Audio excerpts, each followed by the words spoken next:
porque no conoce lo que hay en la calle. Y para uno argumentar que es único, pues tiene que saber qué tiene el resto para yo decir yo soy distinto.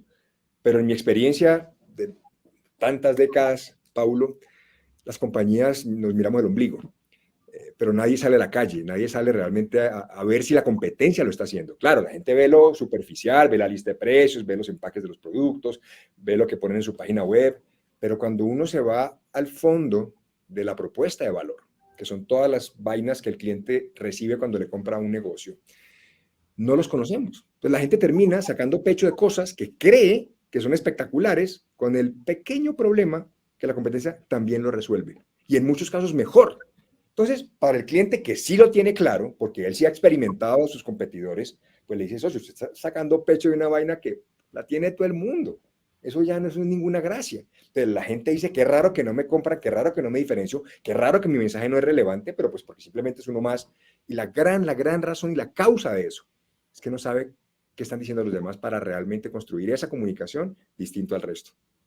Mira, por ejemplo, David, que me pusiste a pensar, yo estaba escuchando, por ejemplo, los copies de muchas universidades en Cali, los guiones de los videos o los audios que ponen en la radio, y todas dicen lo mismo: somos la universidad con las mejores certificaciones, según no sé qué. Bueno, muy interesante y todo, pero lo que yo me he dado cuenta, por ejemplo, en temas de relevancia, y es una crítica frontal que yo a veces hago como a las estrategias de comunicación, es que uno tiene que entender al consumidor realmente qué es lo que está buscando, qué es el cliente. Y si te puedes dar cuenta, en el mercado de las universidades, un posible estudiante o un papá, lo que necesita escuchar es en qué se va a convertir esa persona, con quién se va a relacionar en una universidad, independientemente si la universidad tiene múltiples certificaciones y todo, pero la gente, el mayor miedo de las personas está en que salen de la universidad y yo qué voy a hacer, si voy a ganar plata, si voy a generar resultados, Voy a poder pagar el crédito. voy a pagar el crédito del ICETEX o de lo que sea, no sé. Sí. Tengo empeñado un riñón en este momento y no tengo con qué pagarlo, y uno tiene que pagar las cuentas. Y la gente, sí, el tema de esa data es importante, pero en quién me voy a convertir y con quién me voy a relacionar lo es mucho más, porque se convierte en un tema aspiracional y un tema del discurso. Me parece Entonces, totalmente válido, Paulo, y ahí incluso en eso en que me voy a convertir también hay que tener mucho cuidado de no decirlo como lo dice todo el mundo, porque exactamente. también te encontrás universidades que dicen para los líderes del mañana, ¿no? Para que transformemos el mundo De juntos. cajón. Sí, pero a ver, hay unos que son muy específicos en lo que dices que me parece súper atinado, y es el tanto por ciento de nuestros egresados consigue puesto en menos de 6 meses. Por ejemplo, eso ya es como, ok, tengo una expectativa que es un billete que lo va a meter, pero tengo un Promesa. payback que puede funcionar. Entonces creo que definitivamente sí es. Yo creo que es esa diferencia entre qué es lo que la gente quiere oír, pero que es afín a la categoría, que nos hace genéricos y que no deberíamos resolverlo. Me explico. Trabajo con diferentes industrias y una que me llama la atención siempre son sistemas de seguridad, alarmas, monitoreos, todo esto hay en Emil. Y digamos que el beneficio básico de la categoría es seguridad. ¿Sí? Es decir, usted contrate nuestros servicios, instale cámaras o instale sensores y pague un monitoreo mensual para avisarle si tiene algún riesgo, correcto. Entonces, vos dirías, ¿cuál es la expectativa de un mercado que nunca ha comprado esto y que necesita seducirlo para que le invierta el tema? Aquí ni siquiera el problema es la competencia, porque no la ha considerado. Simplemente la competencia es no quiero comprarla. ¿Okay? Irrelevancia o digamos desinterés. Y usualmente los argumentos, si miras, es tenga mi producto porque hay riesgos de seguridad, porque protege lo más amado, porque seguridad.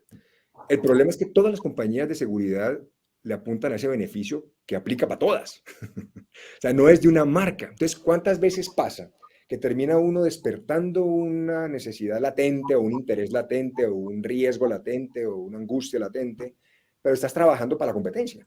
Porque estás simplemente evidenciando que la gente necesita seguridad, pero no estás diciéndole por qué mi seguridad, porque yo tengo un sistema más eficiente que los otros que también le ofrecen seguridad. Entonces, creo que es ir esa milla extra de no es solamente qué es lo que la gente quiere oír, y en las categorías son evidentes, y trabajé mucho en pilas, por ejemplo.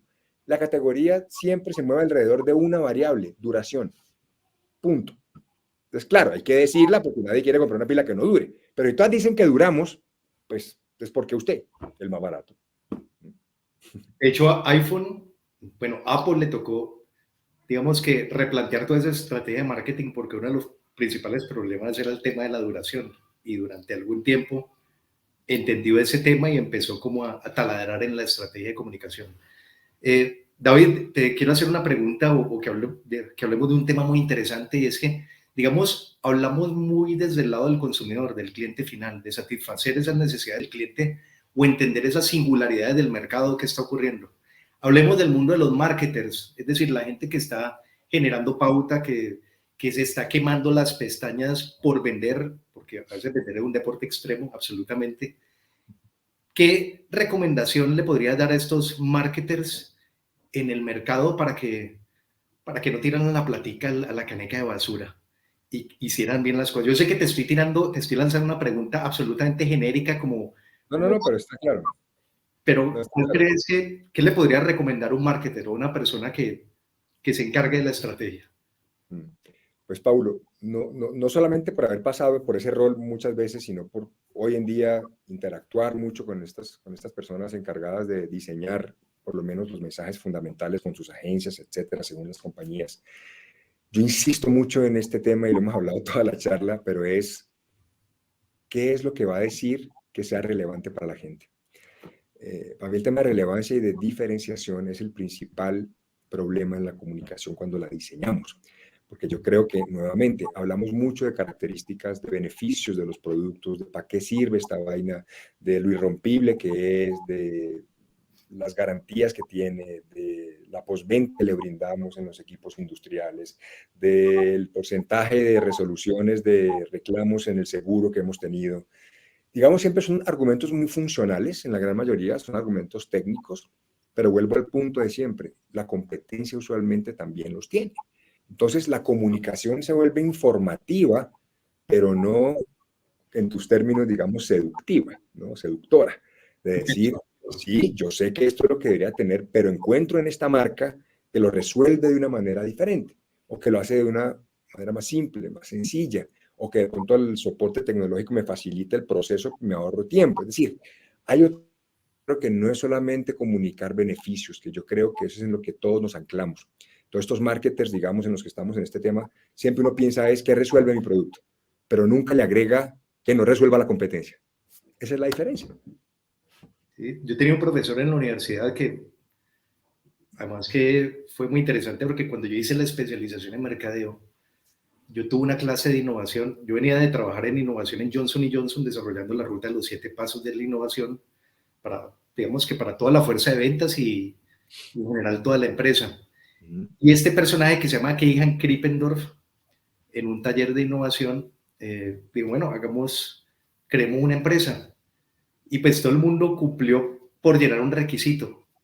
Y yo soy víctima de un proceso de innovación aplicada porque Infocus Lab, mi agencia de innovación, surgió de ese taller de Keihan Krippendorf en una charla de innovación. Pero al punto donde quería llegar yo, y es muy similar a lo que estás diciendo, es, él tenía algo muy interesante y es, identifica cuál es el hueco en el mercado, es decir, aquello que nadie más está llenando, porque todo el mundo puede hacer lo mismo, pero identifica, pues, por dónde te puedes ir y no solo cómo te puedes ir, sino cómo lo puedes comunicar.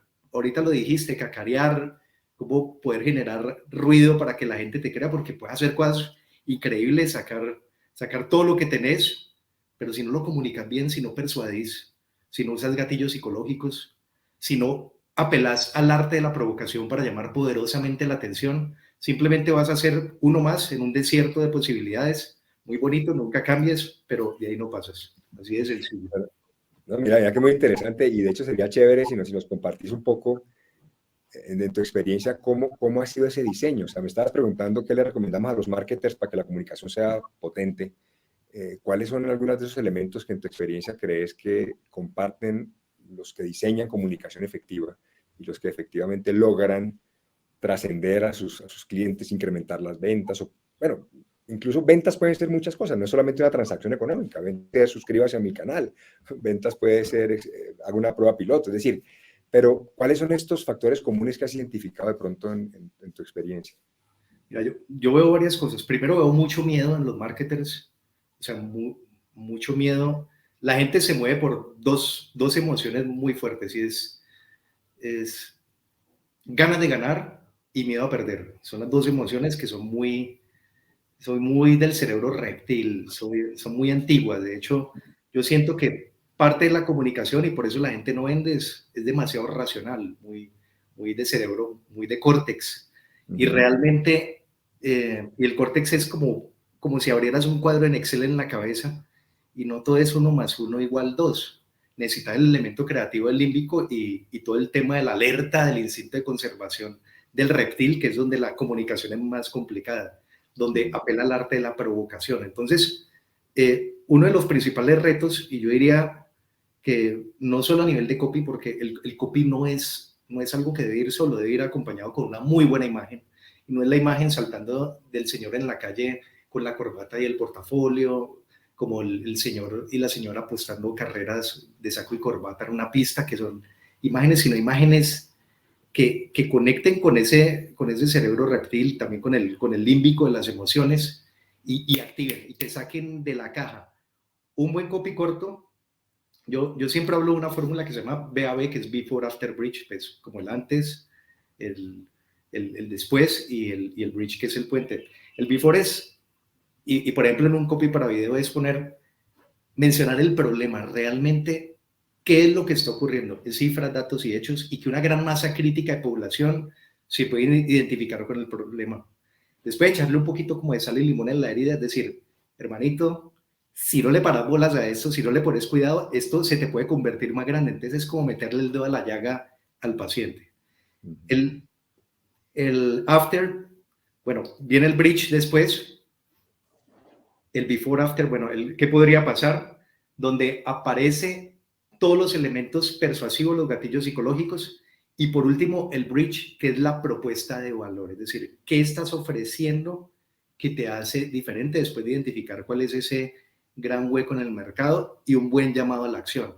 ¿Qué le pasa a veces a los marketers?